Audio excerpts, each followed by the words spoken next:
전국에서 코로나19 확산세가 이어지고 있는 가운데 캘리포니아주 역시 가파른 속도로 바이러스가 확산되고 있습니다.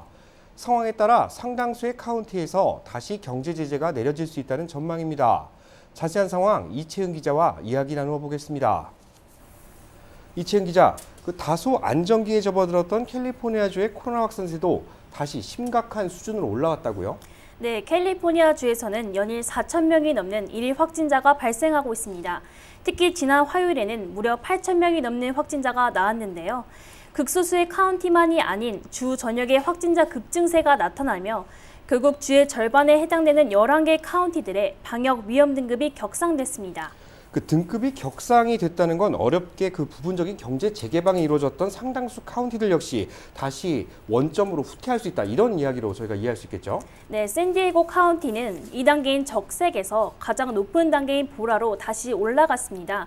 적색 단계로 머물던 동안에는 식당 내 영업이 가능했고 이 때문에 관련 업종들이 다시 문을 열며 경기가 조금씩 회복된다는 느낌을 받았었는데요. 다시 보라 단계로 격상되며 경제 활동에 제재를 받게 될 것으로 보입니다. 또 다른 지역들의 상황은 좀 어떤 수준인가요? 네, 위험 등급이 상향 조정된 나머지 카운티들은 모두 북가주에 위치해 있습니다. 언뜻 보면 북가주에서만 10개 지역의 등급이 올랐기 때문에 남가주는 상대적으로 안전한 것이 아니냐는 그런 생각을 할 수 있겠는데요. 사실 이 중 절반인 가장 밑단계인 노랑에서 그 윗단계인 주황으로 올라간 것이기 때문에 가장 위험한 보라와 적색 단계를 포함한 남가주와 비교해 더 심각하다고 보긴 어렵습니다.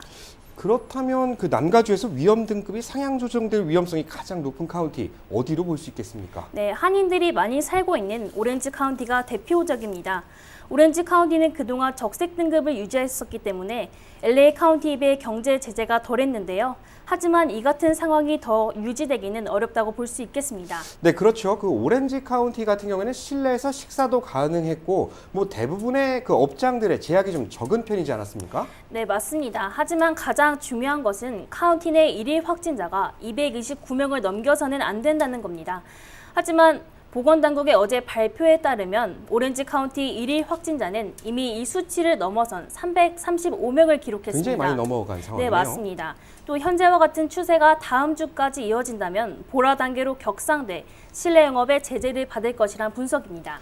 그렇다면 한인들이 가장 많이 살고 있는 LA 카운티 지역의 상황은 좀 어떻습니까? 네, 한인타운이 포함된 LA 카운티는 현재 가장 높고 위험한 단계인 보라 단계를 유지하고 있습니다.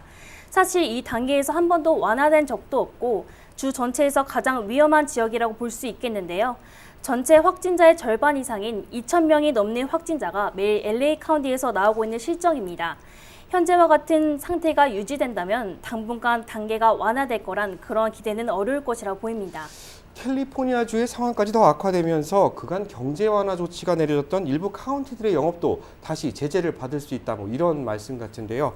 하여튼 정리해 주셔서 감사합니다. 이채영 기자였습니다.